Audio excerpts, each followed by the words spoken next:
Good evening. Thank you, everyone, for coming. Welcome to the Fresno 617 Steering Committee meeting. As usual, my name is Crystal Levelzard. I am with the Institute for Local Government. For those of you who don't know me, I am the neutral facilitator. The restrooms are over here on my right, and food is over here in this corner. And if at any point you need to take a break, please do so. Ed is going to say a few remarks. He is our community co-host tonight. First of all, I want to thank everyone for attending. This is a really an important thing, and the mixture of ideas that we have is really phenomenal. And we've learned to interact in a appreciative and a respectful way, and I think we are well on our way to developing some better solutions to air quality. So thank you for taking the time. If you know of anyone that has been on the committee and they're not currently with us, please give them a call and encourage them to come back. And it's especially good to see our young kids there, so welcome. Thanks, Ed. Okay, so tonight we're going to touch on the Community Steering Committee meeting attendance and frequency. This is kind of a direct response to some comments that were made the last couple meetings. We're going to do some small group work where we're going to ask for your feedback on the outreach strategies. And around the room you see 5 different tables, and I'll explain what we're going to do with those, but we'll have you give us some feedback on what you would like to see. And then there's going to be a short presentation on community air monitoring by John. Where's John? John will be here.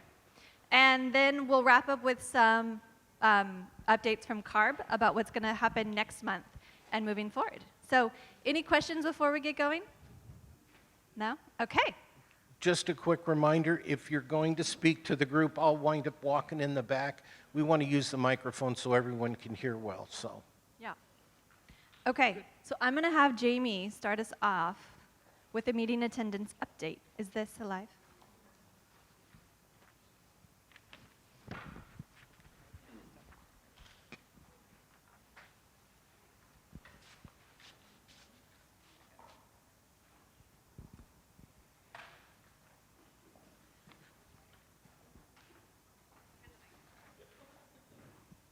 Thank you. I want to apologize in advance. I'm fighting that cold that I think's gone through everybody, but I'm on the tail end of it. And I saw my doctor on Monday, and she said, I'm good to be here. I won't make you all sick. We are pulling up the presentation, but I think some of you may have seen it or may not.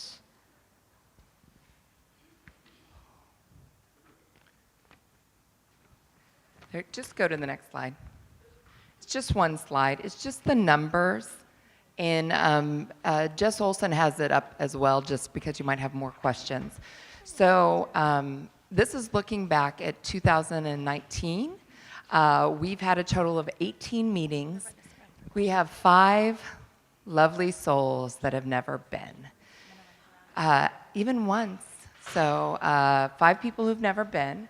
We have 10 people that have missed more than 75% of the meetings. And we have 25 people that have missed more than half of the meetings. And if you may recall, we added some folks to the steering committee when the boundary was expanded. And so for those folks, we just took into account the total number of meetings that they would have been able to attend, which was 14. And if they missed more than half of those, then they made this list. If they missed more than 75, then they made this list. So we did kind of adjust for those people that were added a few meetings in. We want to just discuss a little bit about this.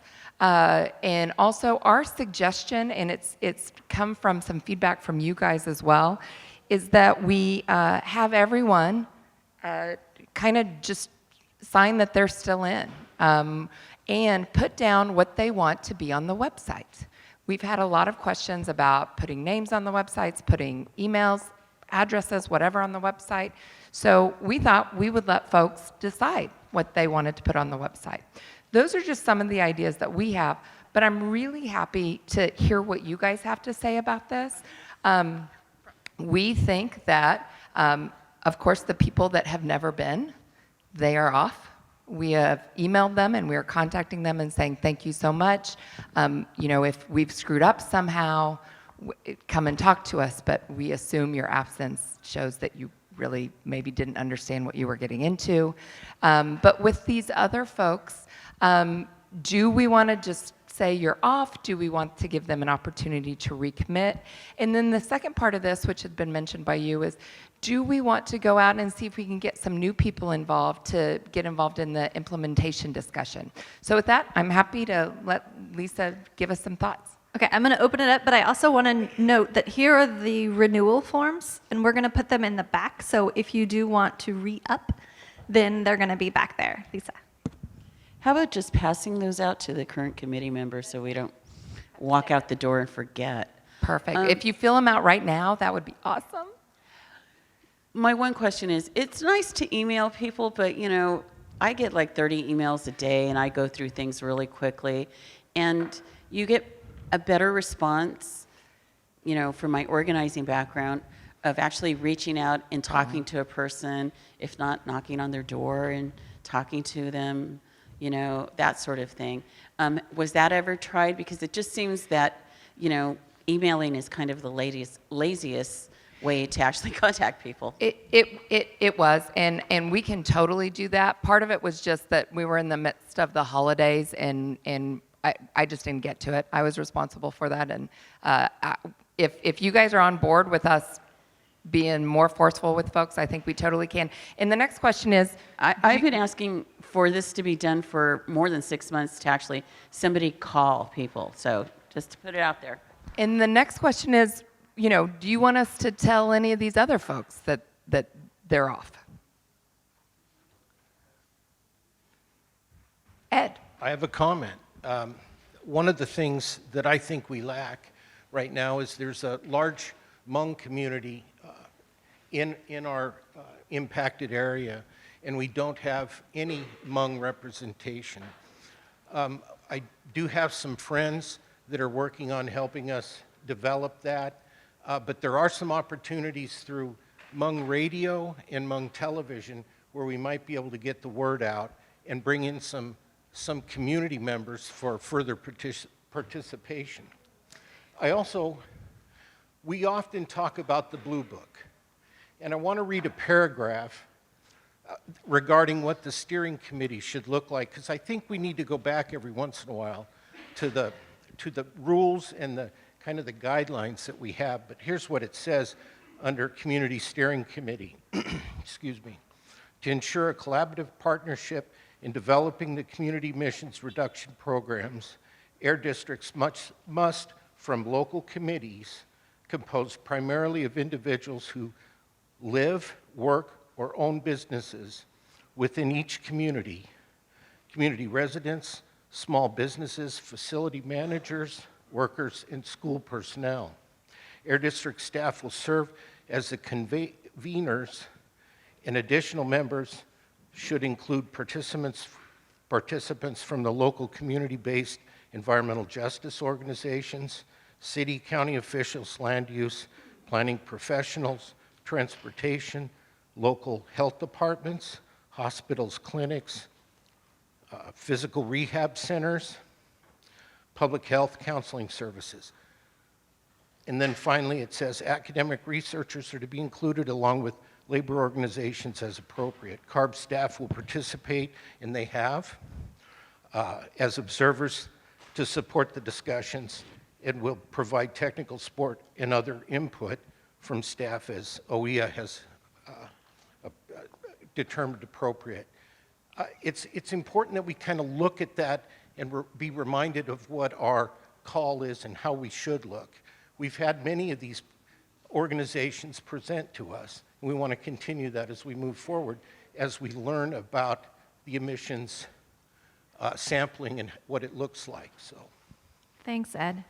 Okay, so if you do have your renewal form filled out and you want to turn it in today, please give it to Jamie or Heather, who's raising her hand over here. If you have other questions for them, you can talk to them outside of this. And just to piggyback on what Ed said, I think one of the things we'd really like to see, and we are open to suggestion here, I think the Hmong radio is a great idea, and I know that's something that, while there is a cost, it's relatively inexpensive. We have done advertising on Hmong radio before.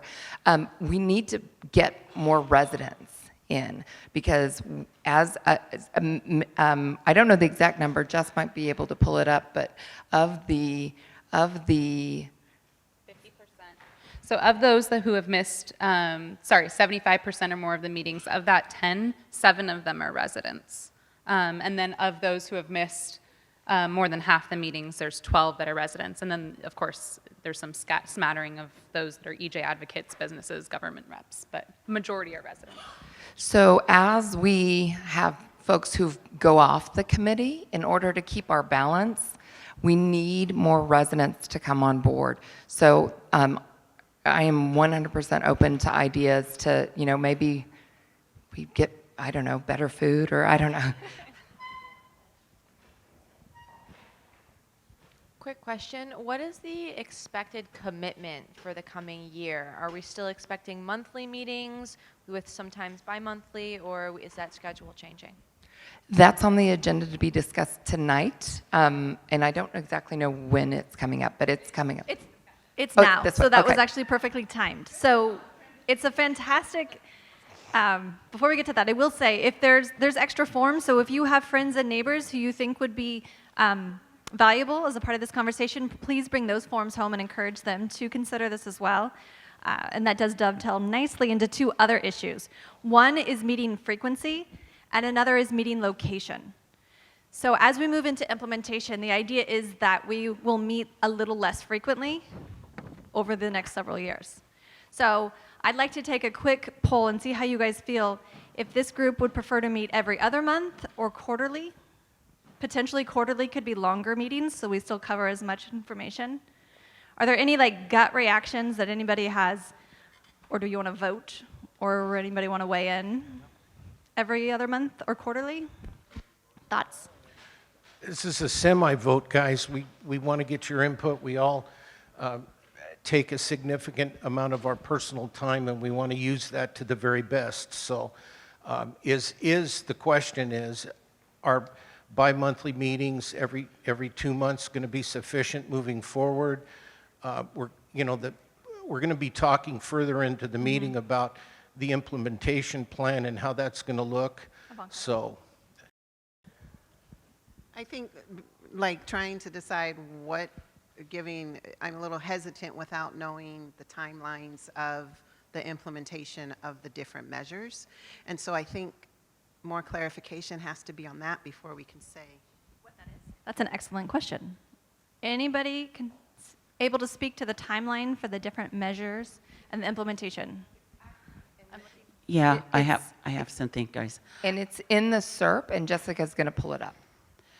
I would recommend us meeting every month for the next 6 months and determining somewhere along the line further down whether we go every other month or quarterly, because you also have implementation and milestone standards that you need to make sure occur in a very transparent manner. And I think that's something that the Air District needs to continuously earn from the committee. Any other thoughts? The thing that isn't being said right now is that the new community that was selected in round 2 in Stockton starts this month. And so those will be monthly because they're going to go through the same process that you guys went through this last year. And so there's just a limitation on district staff as much as they can humanly be places with all their other commitments. Any other thoughts, or should we put this to a vote? So we have on the table currently a proposal to do 6 months of 1 month, once a month, and then revisit this. And I guess that would be, the other side of that would be meet every 2 months. Is that where we're at, guys? There's every month for a little bit longer, and then going to something less. There's meeting every 2 months. There's meeting every quarter. It looks like Ivanka still has some questions about the implementation timeline. Is there anything? I know that we have the blueprint timeline, but when it actually comes to the individual measures, and like Lisa, you're saying on the transparency, I don't want there to be such a set of time that goes by that we missed a decision on maybe one specific measure. I can speak to that. So and we brought a few of these. This is a copy of the SERP we adopted. On page 182, there's a table that's table 6-2. So if anyone wants to write that down and reference it on their electronic copy later, this is a table that outlines when we would implement each measure. And so the district, and part of a lot of those measures that we did sort of that like it, love it prioritization exercise are all of those measures that need to get done sort of like now or in this next year. There are, of course, some that maybe we won't start implementing or getting into until later. So the timeline, you can just, and maybe that's something we can put together before the next meeting that'll sort of outline how we're going to, or just a list, maybe a comprehensive list of what we need to do in this next year.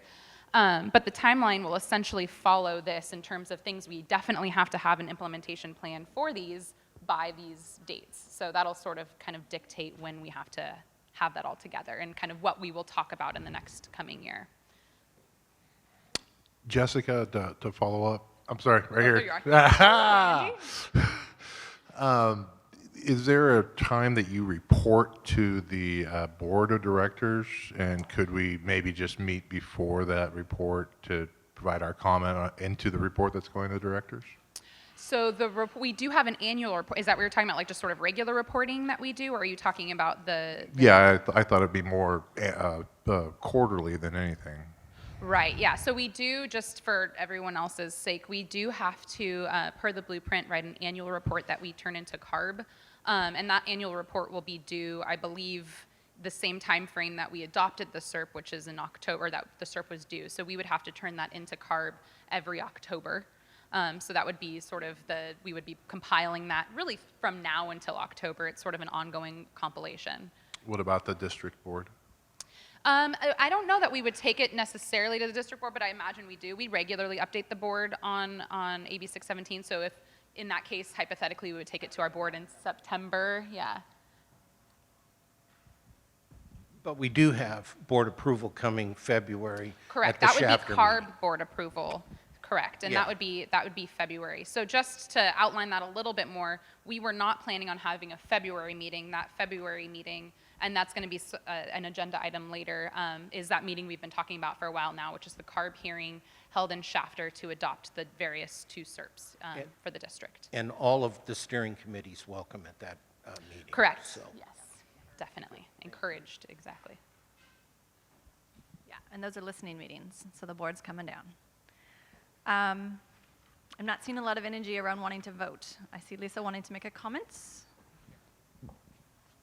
Yes, you had made the comment that the next round is going to occur and that staff's going to be super busy.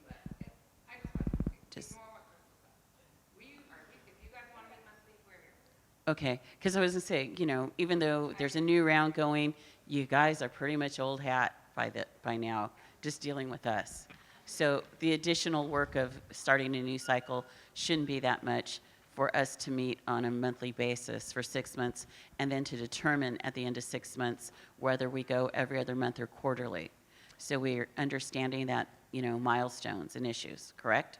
With the caveat that we don't meet in February, because a lot of you will be going to Shafter for that. Can't say that because you know, who's driving me to Shafter? Okay.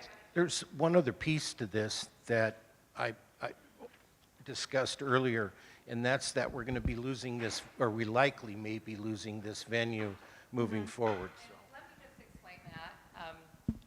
First of all, I think it's Principal Lee. Is it Principal Lee? Principal Lee here at Vang Pao has been ridiculously gracious with us.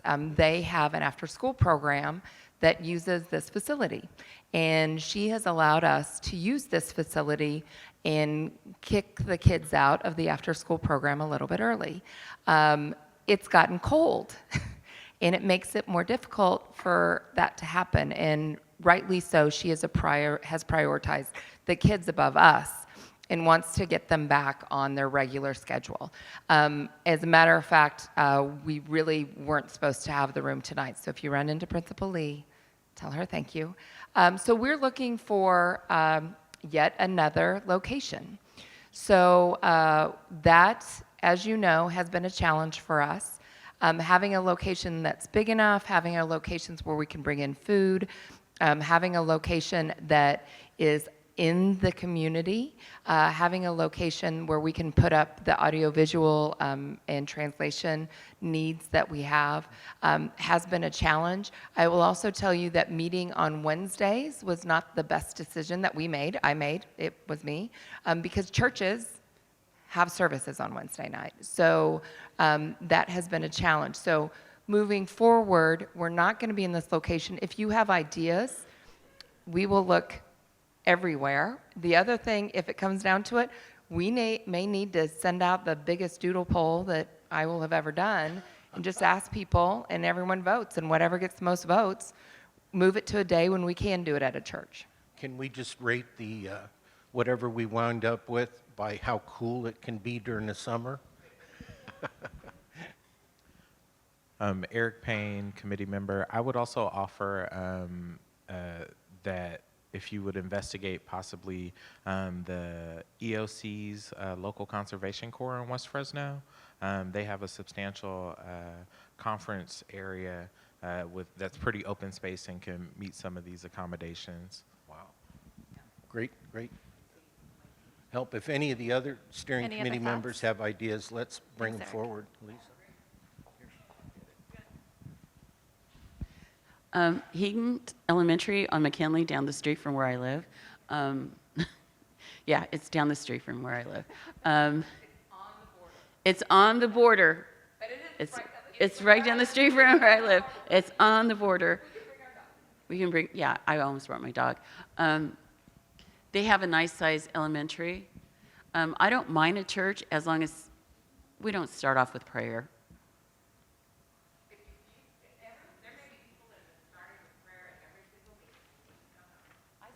I start off with every prayer. I start praying when I get in my car to come here, but I don't force anybody on that on anybody else. So.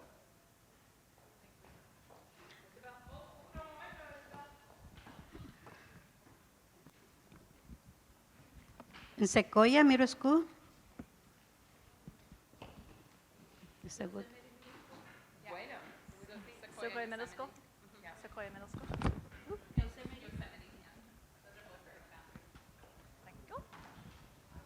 Okay, any other suggestions?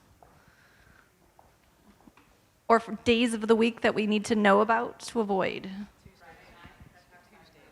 You like Tuesdays, you don't like Tuesdays? Okay, we got one vote. Janet likes Tuesdays. Okay. Tuesdays? Potentially. Okay.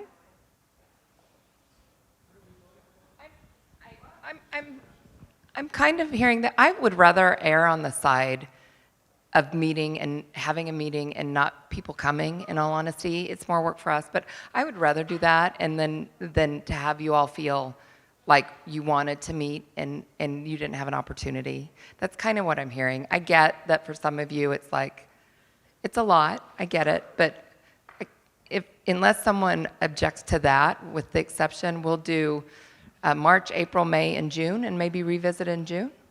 I'm seeing head nods. Okay. So another couple months of every month. Lisa's idea. Okay. Anyone opposed to meeting monthly for the next several months and then reevaluating in June with the exception of February? Okay. All right, then let's do that. So Air District staff will work on locations, and you may or may not get a giant doodle poll from Jamie. But we're going to transition. Oh, Ed? One other, Estella was saying one other possible location is Park Grove Apartment. They have a really nice community center room, yeah. Great. Some good suggestions. We Park got, Grove Apartments. got those written down so that we can follow up on them. Hi. I also suggest Roosevelt High School. Oh, sorry. Thank you. A few of you may recall. We thought Roosevelt High School was the best choice, and we had some audio issues in Roosevelt High School before we locked in with these folks. And if we do go back to Roosevelt High School, I promise you that we will make sure we do not ever again have those issues. Those of you who lived through that meeting, we know, we get it. If we go back to Roosevelt, we'll do better.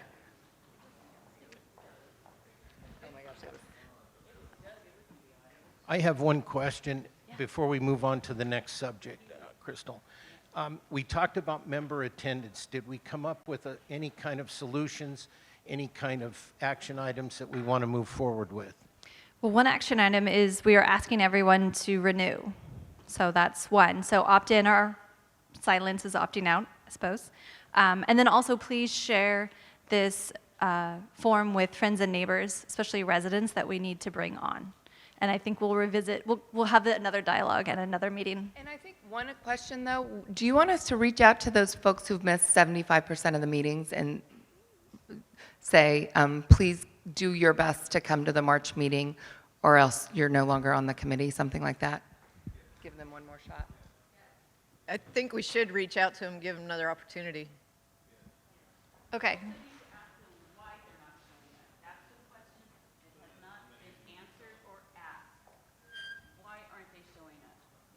Okay, so some whys. Larry's got a point. Yeah, my point is they know we're having these meetings and we don't need to ask them anything except tell them, you know, you come to the next meeting or you're off the committee. Don't mess around. Okay. I want to move us on because it's 6. Any other thoughts about this before we do? Sorry, just No, wanted no, to no, go great. back on Please, this to Ed. make sure we knew where we were at. It's perfect. Thank you. Awesome. Okay, so we would love to get your feedback on the different outreach strategy implementations. So if we could turn this way real quick. In front of you is a flip chart which has the different strategies. So each of you should have a printout in front of you that looks like this, which has the language of these different outreach strategies. So we're going to talk about tonight. There are 5 of them. So what I'm going to ask is that you vote with your feet, meaning you stand up and you move to the strategy that you want to give feedback on. Yeah, we'll go there in a sec. So don't move yet. But when you do move, this is going to be 0.1. We're going to have RB4 over here. Let's make this one IR1, SC2, and O2, right? O2 is the other one? Okay, don't move yet. We have about a half an hour to do this, so I'm going to give you 5 to 6 minutes in between. If you want to move to another strategy, you can. If you're happy where you are and you want to keep talking about that one, you also can. So there will be Air District staff at each one of these small groups to answer questions. Someone's going to record different feedback, and some other CARB staff and other Air District staff will float around.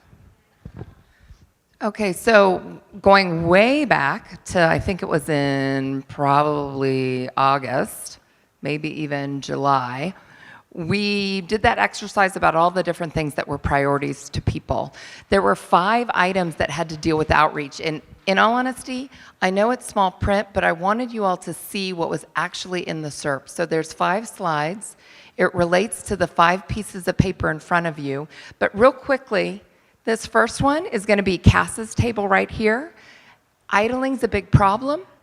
And with regard to outreach about idling, there's also some SERP strategies about enforcement of idling. But with regard to outreach of idling, we want to put up a bunch of signs and have some focus areas where we want to get trucks especially to stop idling. We've got a big map. Come over here, talk to Cass about areas where you think trucks are idling inappropriately in the community.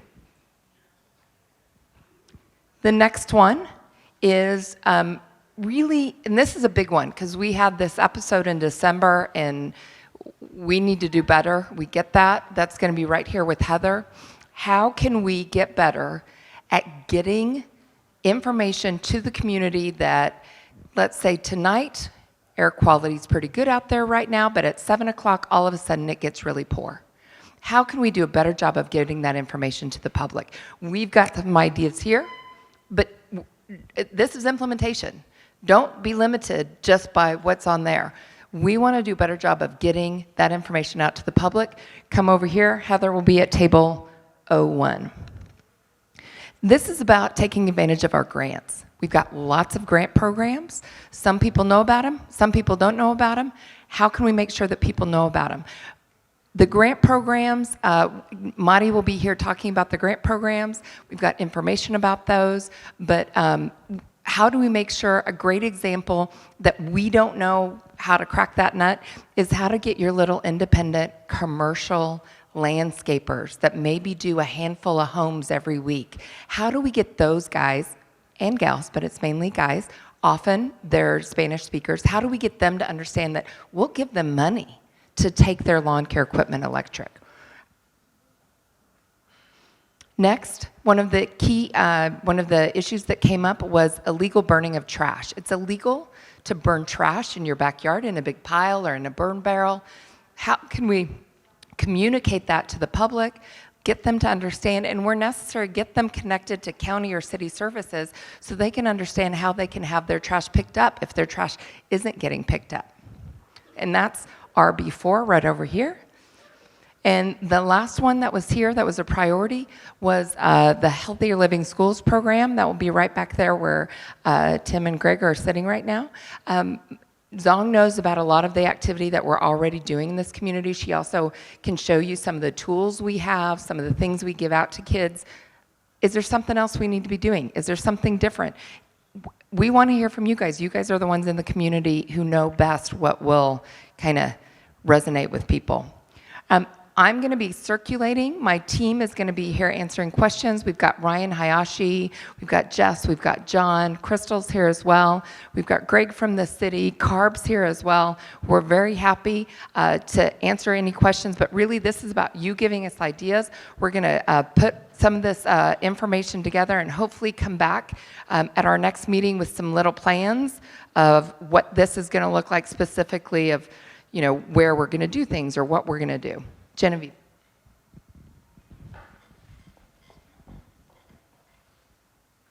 Hi again. Quick question before we jump into these breakouts. I know we got a lot of good community feedback 2 months ago on specifically like funding allocations for different programs and how that could be potentially change through implementation. Is there any feedback from the district on what's happened with that community feedback in the past 2 months? Have allocations changed, or like what has happened with our feedback thus far?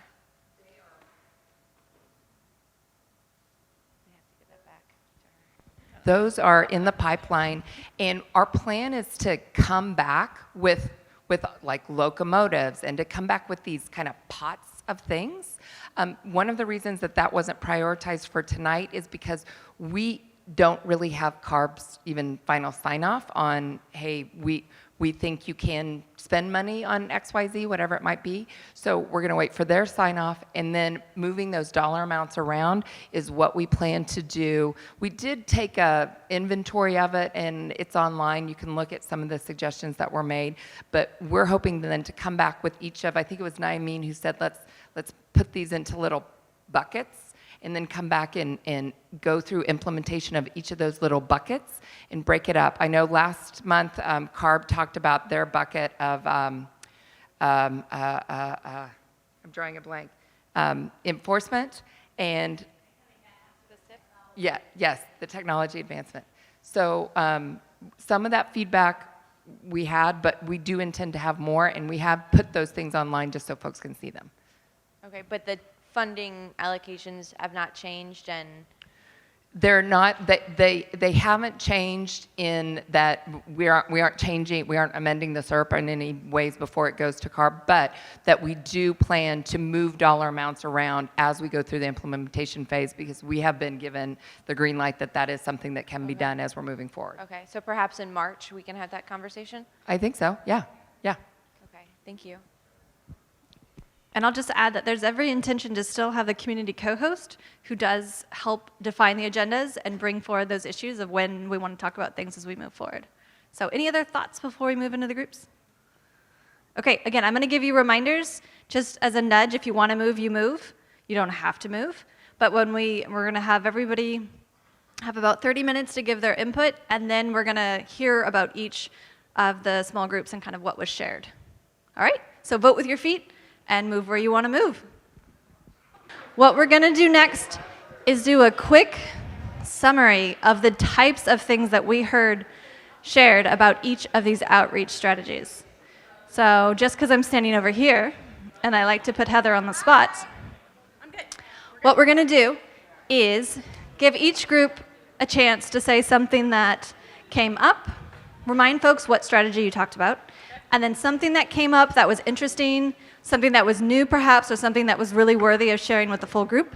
And we're going to have Ed and Karen also weigh in, and we're just going to go around the room and do some quick sharing.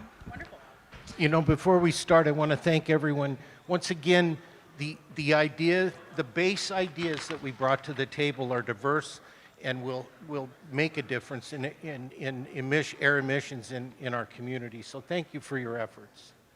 I just want to piggyback that a few of these things I already heard and may even make it into an item that is going to our board next week. So I'll keep everyone posted, but yeah.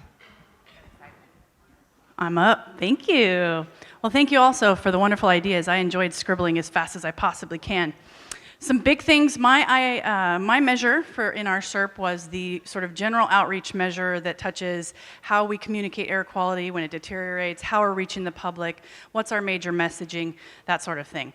Basically, we'll be doing workshops and start gearing up in general sense, but how do we dig into those details? And some of the ideas that came out of that included reaching out to the community of hospitals and medical networks and doctors' offices and things like that. We've done some of that in the past, but it's time to reinvigorate that. We talked about people like a little gentleman that calls me regularly who does not have internet access, and he would like to know the air quality, but he has no means to get it.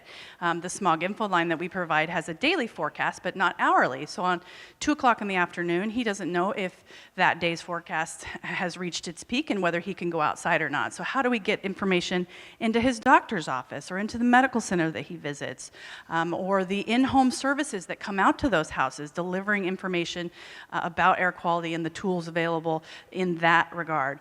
Maybe it's even having them come to a doctor's office, and when they have been diagnosed with asthma or bronchitis or some kind of severe respiratory issue, they learn that they can sign up for a robocall, much like schools call families with events that are happening every week. Maybe there's a call from an air quality standpoint, and it tells you that air quality might be deteriorating in the coming day. Another big one that we really liked, and actually I liked them all, another big one that was a good new idea was making our app more useful. We've had maybe 20,000 downloads of our app, but in reality, the only thing you get from our app is whether you can burn for the day and the forecast or the current air quality, which is crucial. But what if we add weather to that? That was a suggestion. Add weather to the app information. So folks can go quickly, check the weather, get air quality as a means for that basic information, something people are looking for all the time. And then certainly last but not least, I'm going to make it knock over again. Hold on, I'll make sure I don't miss it. Oh, was just talking about schools. Same thing with the app and how we reach schools and the means to make information available to schools. Maybe the app adds a foggy day schedule or some kind of tool that makes it more useful that parents want to download that becomes a resource that folks use. Some broad-based ideas, but a lot of means to reach various demographics. And then one last thing, a big one, was public health messaging. The compliment was paid to our commercials that look great and they see our board members and understand the agency exists and the mission of the agency. But what they'd really like to see is a commercial that ties the major chronic health issues to air quality and the potential impacts and the link there, and have an understanding of that public health message. Okay, anybody else want to add anything to what Heather just shared? Wait, sorry. Wait, Bill. The only addition to that is, I don't know what's involved equipment-wise, but I know like PG&E will send you a text message when your power's off. You know, if you had levels of, you had mentioned robocalls, but one other step, if you didn't want to have to somebody answer the phone, is set up a automatic text messaging that would go out if it reached a certain level.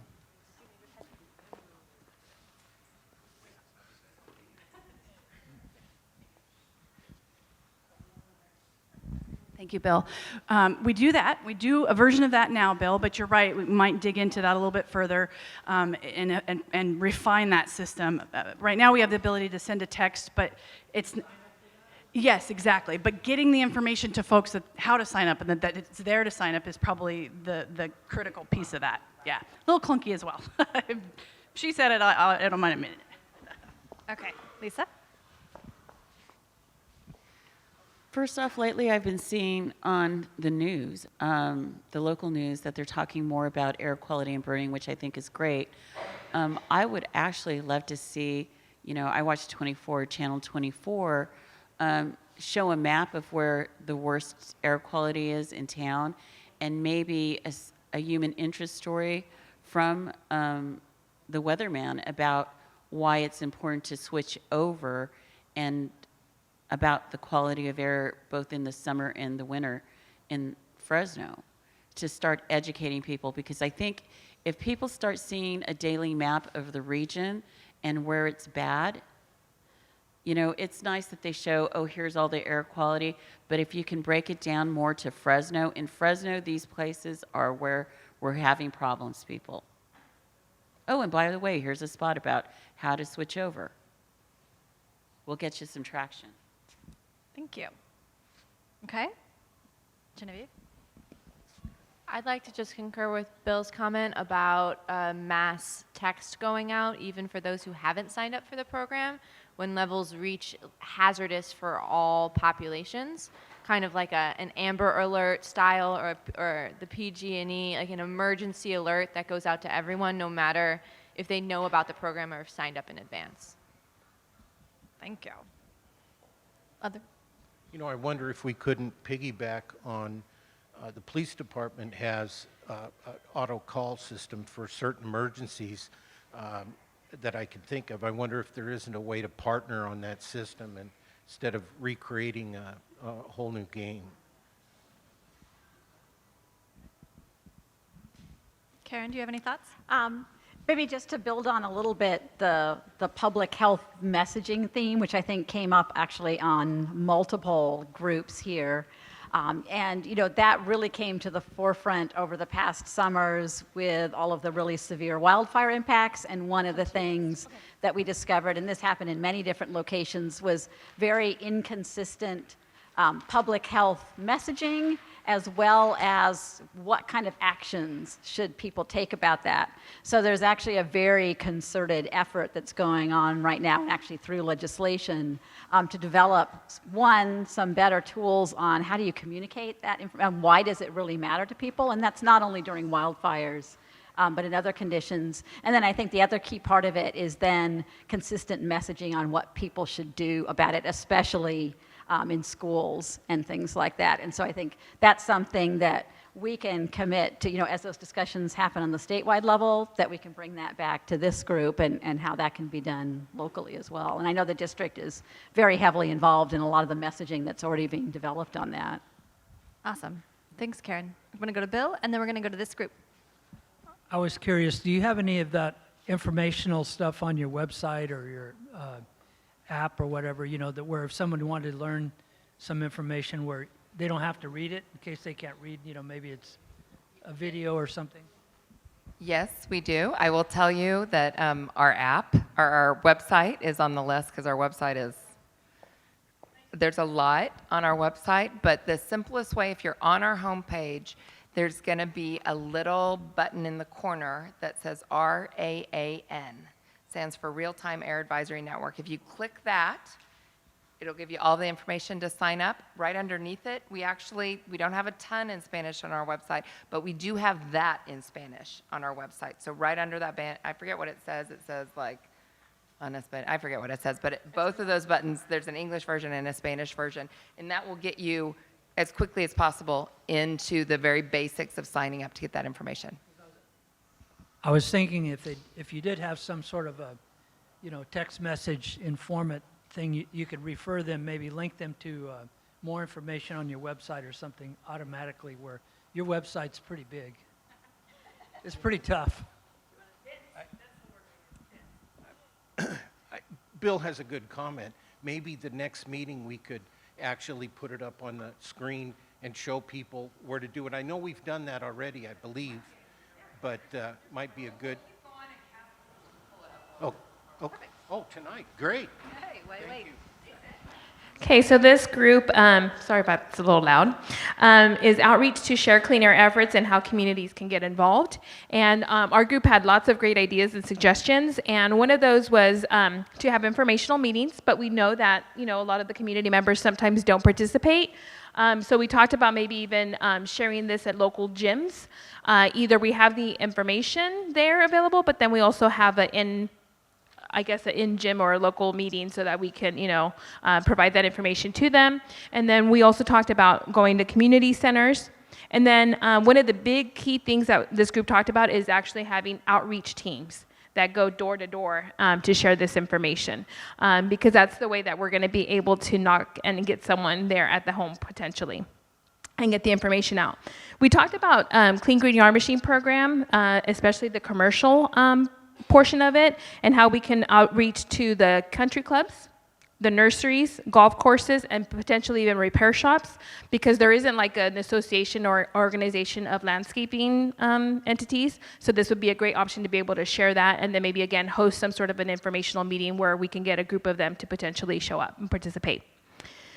We also talked a little bit about a school bus replacement program and how maybe we can help getting the buses replaced for electric, but then also maybe potentially converting them to CNG. We know that that's an option that's already out there, but maybe schools need additional funding to help convert that over. Let's see, pamphlets in addition. Oh, so again, this is just saying that, in addition to the pamphlets, we would have in-person meetings.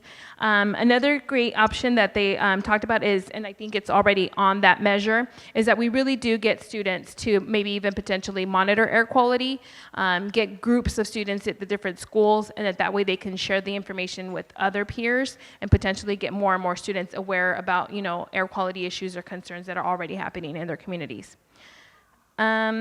Already talked a little bit about this, about additional monies to help cover the cost of new equipment, be for new vehicles, be for the lawnmowers, or even I think there was another component on that. Oh, because people sometimes don't have the money to help cover the cost, whatever it may, if it's the replacement of a vehicle or if it's replacement of the lawn equipment.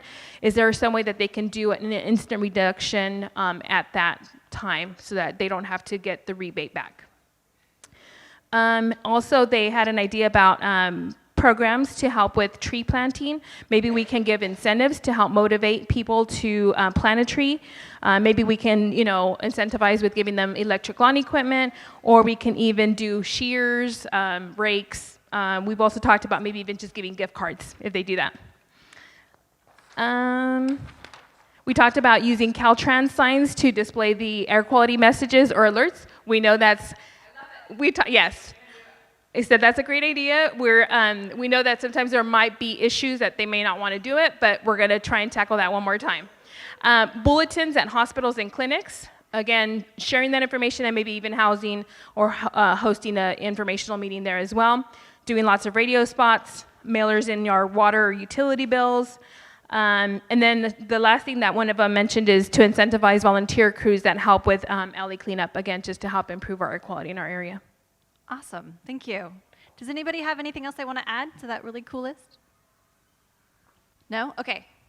Oh, Ed. Nope, we're going to move forward. Okay, I'm going to, let's go here. Hi. Yes. So my name is Zong Song, and I'm part of our Healthy Air Living Schools team. And so we talked about different ways we could outreach to families, parents, and community members. One of them included newsletters. Another one is developing a familiar, I cannot say this word, getting more families familiar with maybe finding a way to see maybe in the media where they can always remember to find the information. So whether it's in newspapers, but a spot that, radio, so they can get the RAN information whenever they're thinking about it. Having the principals announce the air quality levels in the morning, and connecting with coaches and other athletic representatives so that they also have the RAN info and can relay that information to the parents as well as the kids. for parents who don't have access to the internet or a smartphone, then a suggestion was to have an automated phone line with air quality levels being announced. So that way they can call that at any time of the day and get the air quality level. Other ideas include an evaluation of our current resources and whether or not they're reaching the parents, the public, individuals who need the information. Weekly or daily TV programming on CMAC, with impact stories, or as well as maybe information news about the air quality, but another way to outreach to those in the community. The final one was really looking at youth groups and ways that we can get the youth involved. So maybe working with them with project ideas, having them develop them, offering scholarships to youth that are interested in air quality. And then having an ambassador to the EJ community, I believe Jesus suggested. So those are some great ideas from our group. I think that was it. Did anyone else want to add anything else?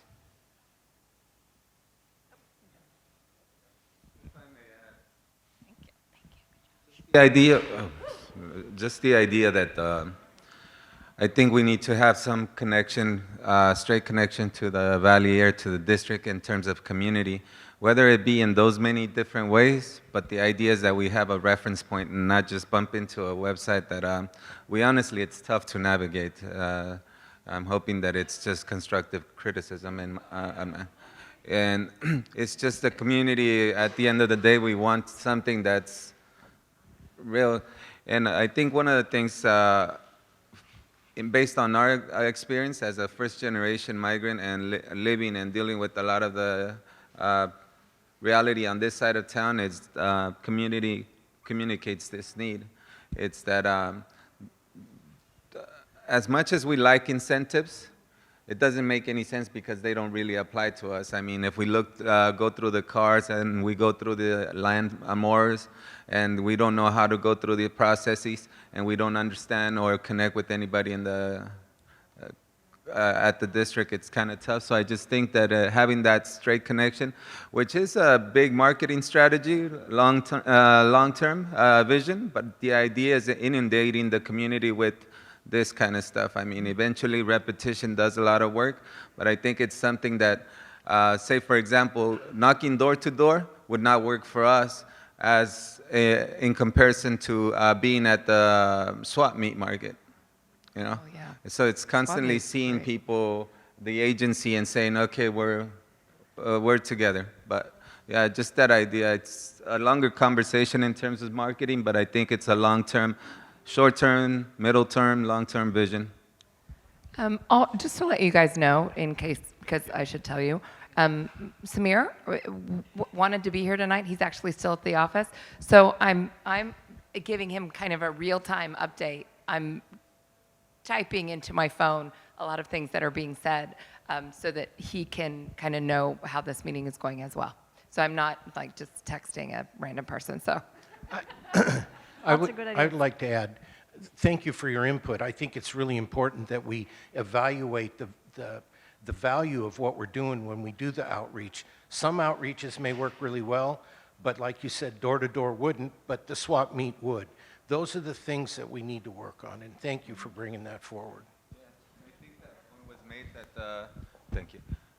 Thank you for that. Just the idea that we would definitely, I think we'd have to do an analysis of the overall exposure that the community has in terms of all these resources, this information. I think in general, I mean, how much information is being decimated through these different platforms, whether they be TV stations, radio stations, whether they be all this stuff. I'm not sure. And I just real quick want to do this is totally unscientific, but for committee members and public members and not staff, because I know where you guys are, how many of you have like TV in your home and you can see the local news? You can see like ABC 30 or KC 24. Raise your hand if you get local news. Okay, so still quite a few of you. How many of you either get through digital or paper version a newspaper at your home? Or you read it on a regular basis? How many people it's the actual hard copy paper version? So a few people, but not very many. How many of you have like a local radio station programmed in your car that you go to on a regular basis?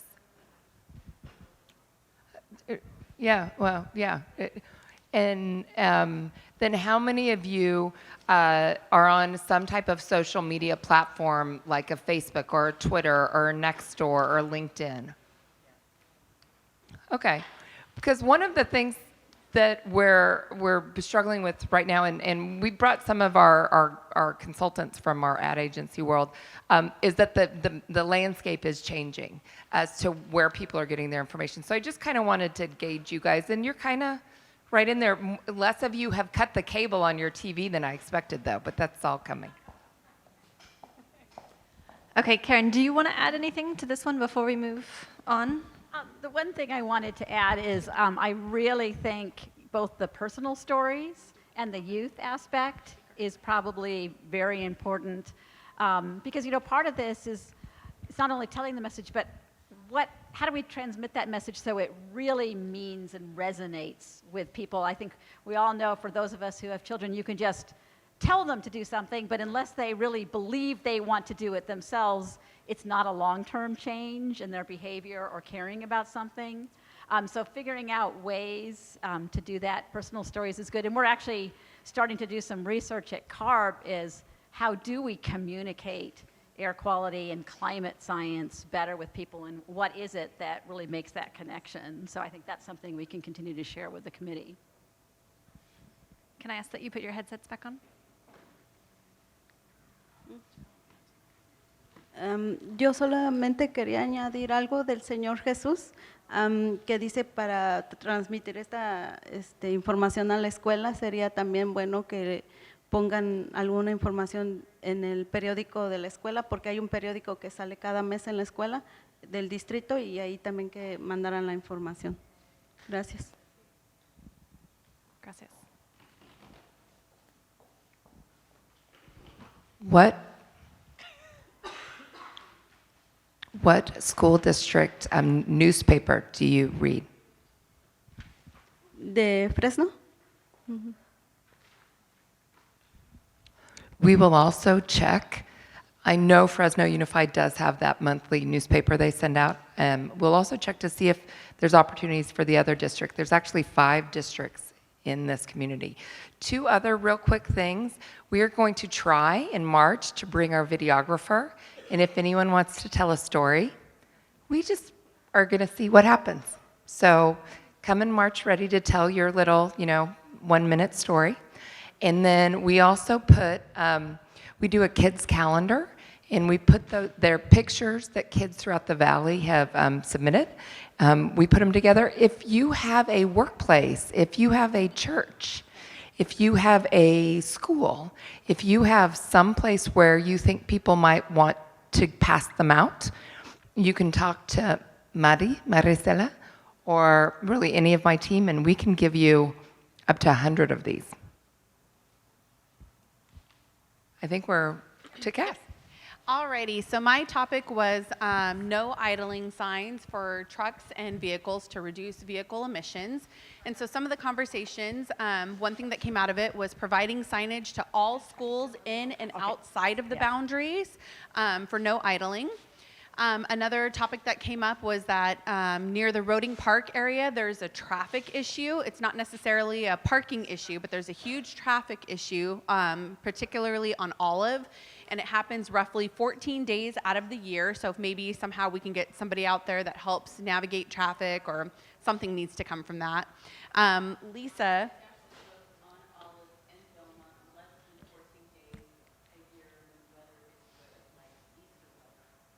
Okay, Olive and Belmont. Weekends. And then Lisa has also conducted a traffic survey of this. So she's got lots of information and currently in the process of filing a lawsuit. So that is something, if we can obtain that. I'm so sorry. If we could obtain that information, though, and just to help reduce those, my apologies. But if we can obtain that information to help reduce that, that would be fantastic. As well as there's a lot of truck idling south of Jensen. So we would look to CARB and see if potentially that they could do more truck stops in that area. Another topic that came up was to contact somebody from Caltrans and kind of get a number for the Jensen and 99 interchange and just kind of see what's going on there so we have a better understanding, as well as partner with COG and find out more information of what they're doing with the area north of 99 in terms of Measure C.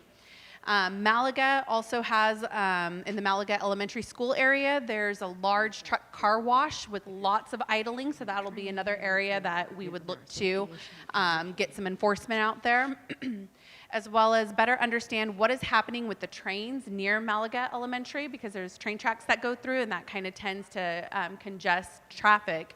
So get a better understanding of what's happening. As well as on Jensen, there's a East Jensen bypass that was built for the big trucks, and the trucks are kind of ignoring that and choosing to go down the residential streets in the neighborhoods. So again, potentially get some enforcement in those areas.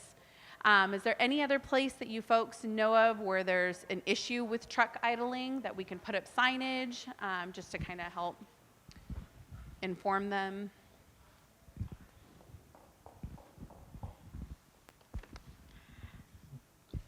En la calle La Butler, en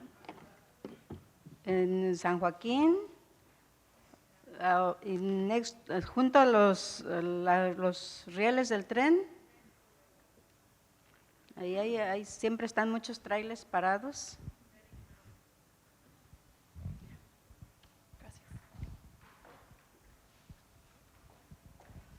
Any others?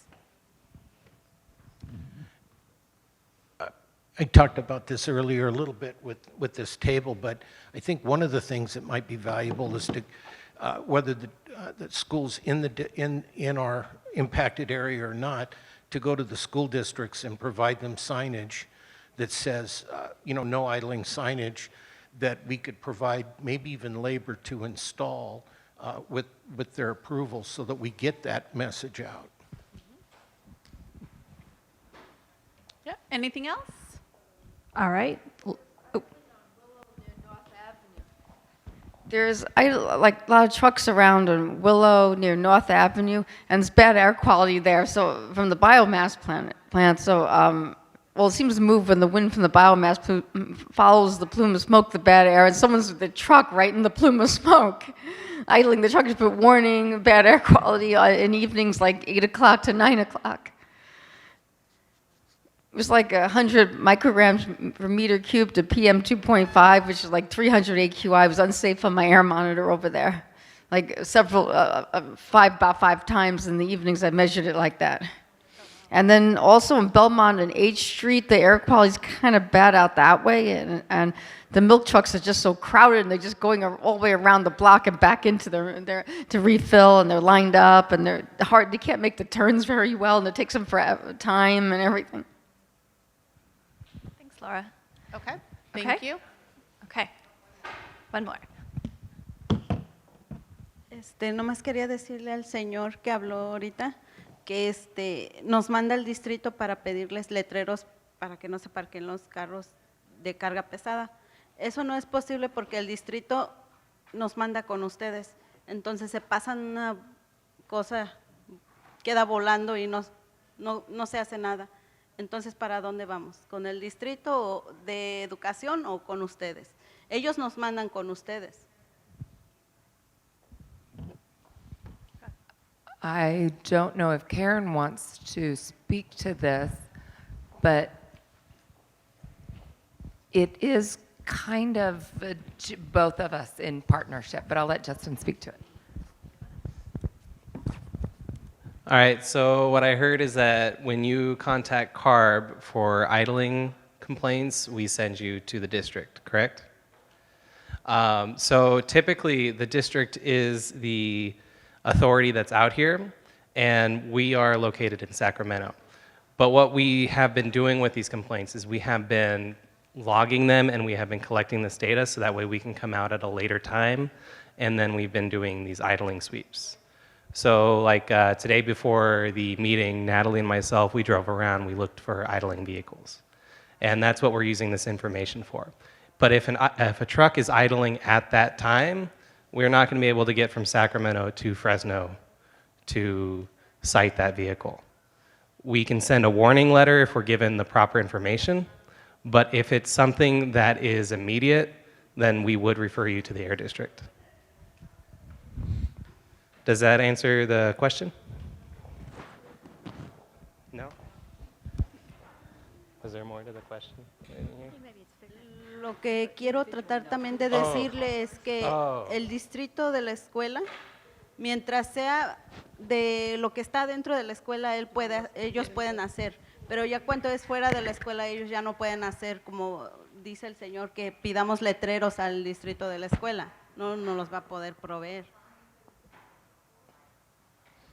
Oh, this is a signage question. So,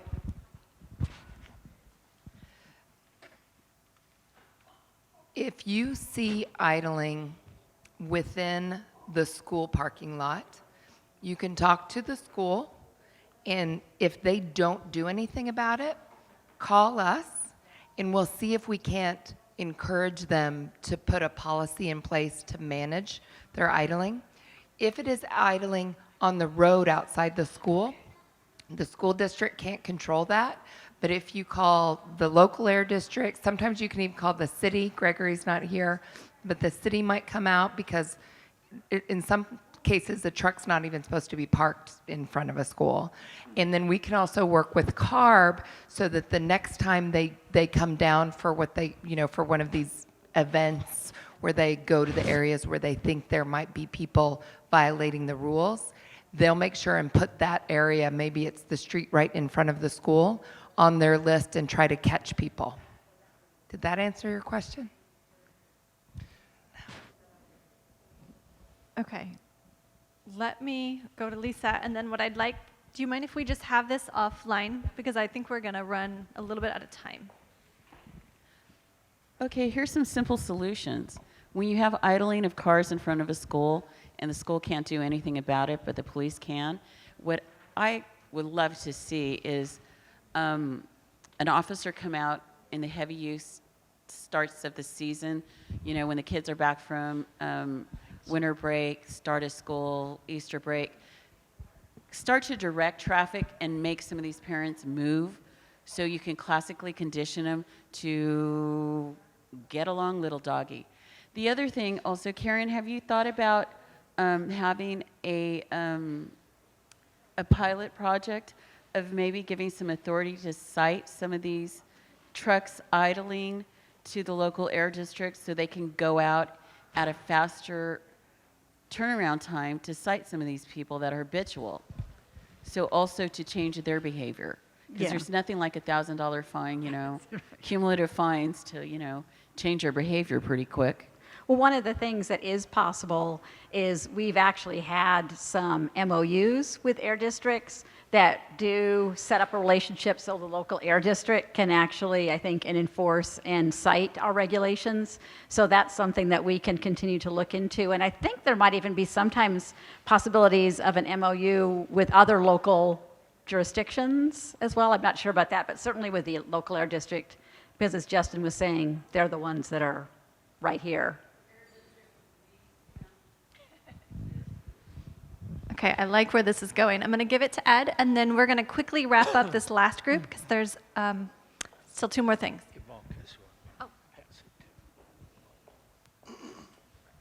I just wanted to say, Lisa, the on-campus resource police officers are posted. The city's giving them money for sitting there anyway. So they should be able to be responsible for what you were saying. They're already, you don't even have to call them in. They're already at the campuses. The other thing is, not to sound like a broken record, but this conversation while we were we're discussing outreach, it's still leading back to the need for enforcement and the details of how are we going to continue to implement the enforcement. Going into an approval of the SERP, we're still not up to par where we need to be for that. So I definitely, back to the very beginning of tonight, we still need to continue monthly meetings. I just want to second that motion that Lisa had made. Okay, we're going to let this last group do a very quick report. Okay, so what we talked about at this table was wood burning and trash burning, a couple of different rules there because sometimes you can burn wood, you can never ever burn trash. And a lot of the things that we talked about had to do with education, but some of it was helping people to comply with these rules and also beefing up enforcement, like increasing the number of inspectors that could go out at night. And we do have inspectors that go out at night, and even using night vision gear, which I believe we do as well. Also, the idea came up to work with cities and counties for more frequent trash pickup, more frequent pickup of yard refuse to help divert that so that people don't have the incentive to burn. And maybe having even bigger pickups during spring and fall of refuse. Also, direct mail out was an idea that we had, and having more conversation about public health, because there's a concern that in some areas there's just not enough buy-in. Maybe people don't want to comply, but if they understand what the health concerns are more, maybe, yes, okay. They may be more inclined to comply. More education at grocery stores about residential wood burning, maybe signage in the windows, which we have done before in some areas and certainly could do that more. And economic assistance for folks who maybe they did have trash pickup but couldn't continue to pay for that and maybe need some assistance in order to do that. TV news coverage. You know, sometimes the television news, as we talked about, they might give a quick reference. It's a no-burn day, or it's a day that you can burn only if you have a registered device, but they may not explain that. If we can find a way to get more time there for more explanation. And then, of course, more education about the use of our 1-800 smog info line, which you can call and get the information from any time, day or night, and it tells you what the status is for wood burning along with the air quality forecast. Awesome. Any quick updates or additions anyone wants to make to this group? Okay. So this is our fancy homepage. If you go right here in English and in Spanish, and if you click on English, click on the English just because I don't read Spanish. Is it working? Maybe, maybe not. If you click on that, it will walk you through, and part of this is I think we have a really slow internet connection, so it's not loading very quickly, but you can get started and this will walk you through it. This turns into there you go. So it'll walk you through it and you can sign up for text messages, for emails, and get on our RAN system. Look at it. If you have questions, reach out to us, and I'll let Crystal go to our next thing. Okay, I'm gonna have John do a quick air. Thank you, Crystal. So I'm John Klassen with the Air District. I'm going to do a brief update for you on implementing our community air monitoring network here in South Central Fresno. I know we have one more item on the agenda, so I'll be really quick with this to give you a quick update with where we are at. Thanks, Cass. Cass, could you move the... Thank you. So I wanted to give you a brief overview of where we are and what we have so far right now for measurements in South Central Fresno. On the left-hand side, this is showing what we have running for our real-time PM 2.5 instruments. We have Bitwise South Stadium, that's in downtown Fresno. We have that operating. We have Roosevelt High School. We've had that operating for quite a bit of time last year. I did want to let you know that the Foundry Park site, which is near Highway 99 and Jensen Avenue, is now operating. We have real-time PM 2.5 now being measured at that site as well. That's right in the center of our air monitoring zone of interest. So that's now operating. We're going to be working to get that data available on our website so you can view that in real time as well. It's not there yet, but we're working towards that. For VOC and PM 2.5 speciation, our goal is to run this at Malaga Elementary once we have the full-size trailer in place there, which we're working towards that. But in the meantime, we're now operating those at Fresno Foundry Park, right in the center of our area. We've already begun these measurements. We're taking VOC speciation samples, PM 2.5 speciation samples. Those are going to a laboratory. They do their analysis. They'll give us a report back, and we'll be able to see what that's telling us. The mobile air monitoring van, we are now using that to take measurements in different areas of the boundary here for South Central Fresno. We actually just did some measurements yesterday in various areas in the area, so we'll be continuing to do that. Our goal is to do that about once per week to get a variety of measurements throughout the area to see what's different between air quality throughout the whole area. So we'll continue that and report back as we learn more. A few notes on what's coming up next. These are the other areas we're working on. We've been working very closely with the Fresno Unified School District. It's taken quite a bit of a long administrative process. We knew it would be with the school district. It could take some time, but we're very close to getting our final agreements together for Heaton Elementary that came up tonight in the discussion. We're going to do PM 2.5 there, as well as Yosemite Middle School. And then Madison Elementary, we're also in development with that with Central Unified School District. For our more compact air monitoring systems, we were placing those at Orange Center School and Edison High School. Those are both also very close to being completed. And then the air monitoring trailer, a full-size trailer, we've been working with Fowler Unified School District. They had an interim superintendent, which gave approval for us to put it there, but she's given the information to the new superintendent that just came in, so she's looking at that information as well. Hopefully that'll all be fine and we can get that trailer established there at Malaga Elementary.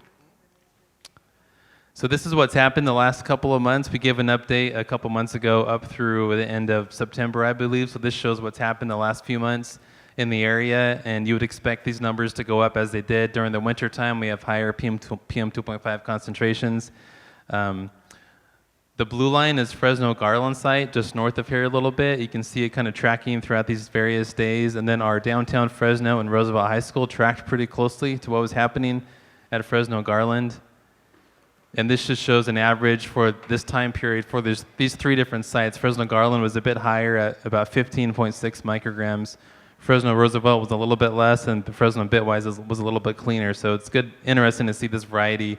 And as we have more sites coming online in the coming months, we'll have more listed here. We can see what the differences are in the areas here in South Central Fresno. Just the last few points here, and you can check out these links. I think you have the handout here, but CARB is continuing to develop the statewide data portal called AQView, where you can view this data in real time being collected throughout the communities. And that's the link there to the current AQView website. We've been working with CARB on this over the past few weeks, and we now have our data uploaded to this website for what we've collected so far in South Central Fresno. So you can go there, go to that website. There's a link you can click. There's like a pull-down, a drop-down box. You can grab data from our downtown Fresno monitor or from Fresno Roosevelt. You can grab the data. You can investigate it if you want to, so that's available there. We'll keep uploading our data there as we go forward if you want to take a look at that more closely. And of course, our data is also available in real time at that link at the bottom of the slide here. So if you want to go there and see what's changing hour by hour, you can view that there as well. That's it for the brief update. Any quick questions? Yes. The data from the van that's been driving around, where is that going to be posted? And can you come back and share with us what you found? Yeah, so for the van, that's difficult to post in real time like our other fixed air monitoring sites. So as we collect that data, we'll have to look at it, analyze it, and then put together a summary of that. And once we're able to do that, we'll come back and give an update to the committee on what we've learned from those measurements. But I imagine we'll probably, once we have those reports together, we'll post those on our website so people can view those reports. And you can also release the raw data. Yeah, we'll post the raw data just like the other sites, yeah. When you're talking about getting that raw data and analyzing, what time frame are we looking at? Like when can we expect to have that information from the van? Oh, from the van. So Yes. we just took measurements the last couple of weeks. It may take a few weeks to analyze that, make sense of it. So I can't give you like a hard date right now. This is kind of the first time we've been using this equipment. It's new to us. So I think at the next time we have a meeting, hopefully we'll be able to share some of those results, and then we'll have a better feeling of how long it might take to get that data available to everybody. So it's hard to give you a firm number right now. I asked the question, sorry. And the reason why I asked the question is because of the same community reflecting on the use of this van. If the information is going to take a while, then they're not going to pay attention to the van in that case, you know. Right. I understand. Yeah. Thank you. Okay, thanks, John. I want to let Brian say something super exciting, so I'm going to take just one. Oh, okay. Please, if you have more questions, because this is super interesting, find John at the end. Brian has a carb update that is very interesting, and I know we're running about 10 minutes behind, so I want to honor the fact that we need to end at some point. Cool, so I'll keep this quick. I just wanted to give a little more information on the carb board hearing happening in February. So again, that's February 13th in Shafter at 4 p.m.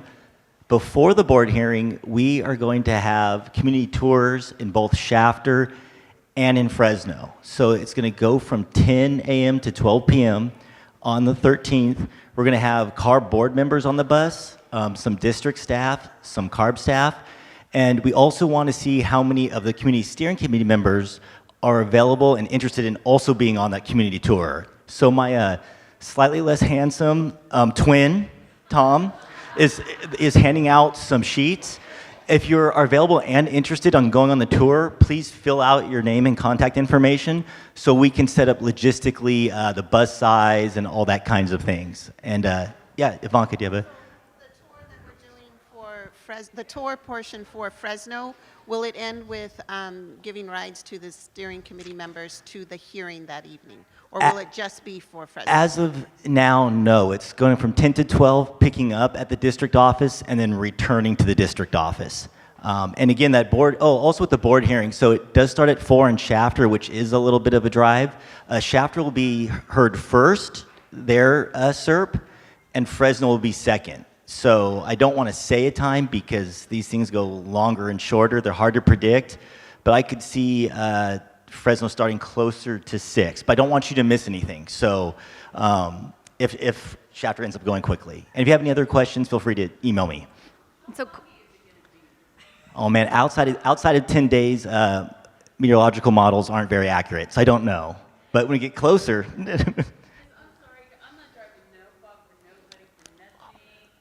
Oh, so it's this a is wonderful point. Right. So the I website, think yeah.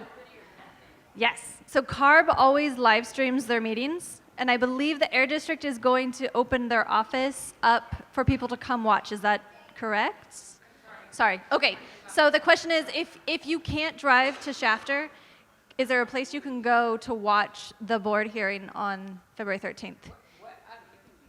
Sure, if we can open the district up for a viewing party, I got a popcorn maker for. So we should be able to provide that. The only thing is that I don't know about the interaction in the meeting. So we do webcast our meetings. You could watch it, but you can't comment in real time.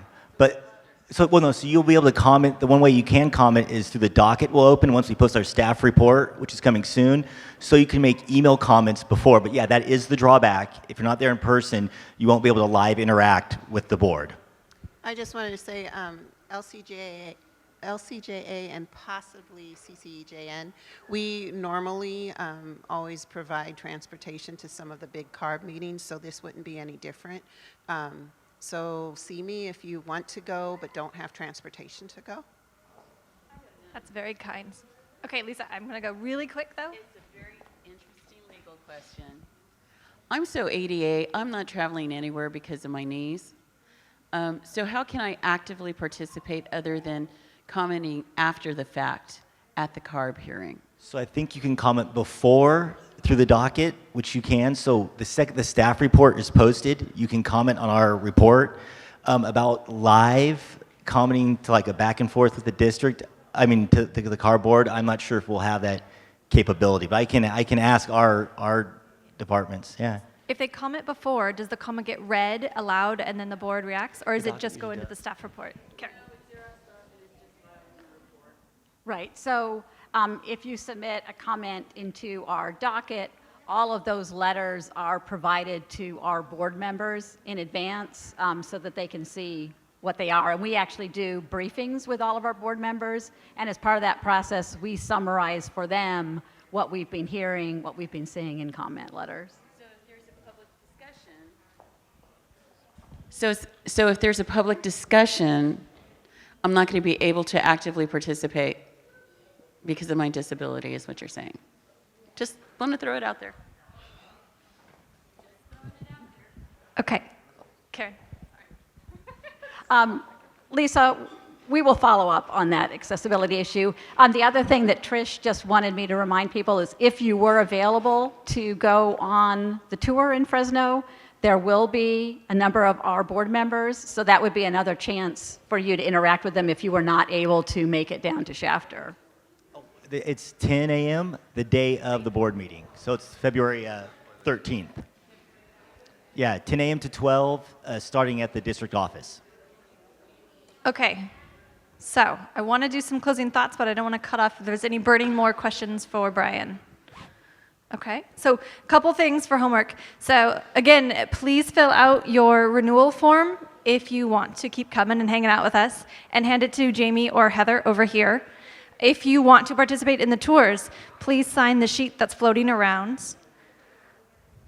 Okay, and please note that the dates February 13th are what Brian was just talking about, but we will see everybody not in this space, but in a new space. Ideally, March 11th. That one's not going to switch, right? So, okay, Ed?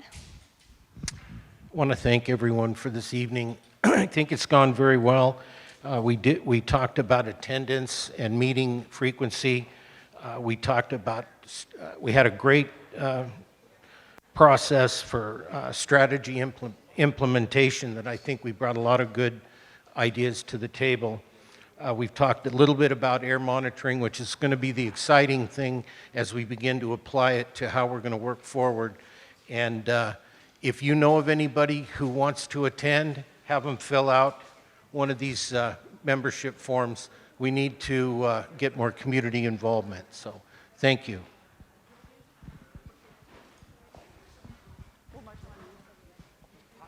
Okay, so I'm real fact-checking myself with Jamie, which is fabulous.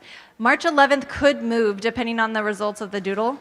So that's likely the date, but maybe not the date because we really do need that location. So we need a place to meet. So stay tuned, and thank you again so much for your participation, as always, and your great ideas. And please take home the leftover food, and we will see you, and calendars, and t-shirts. So many things. So thank you. Have a great night.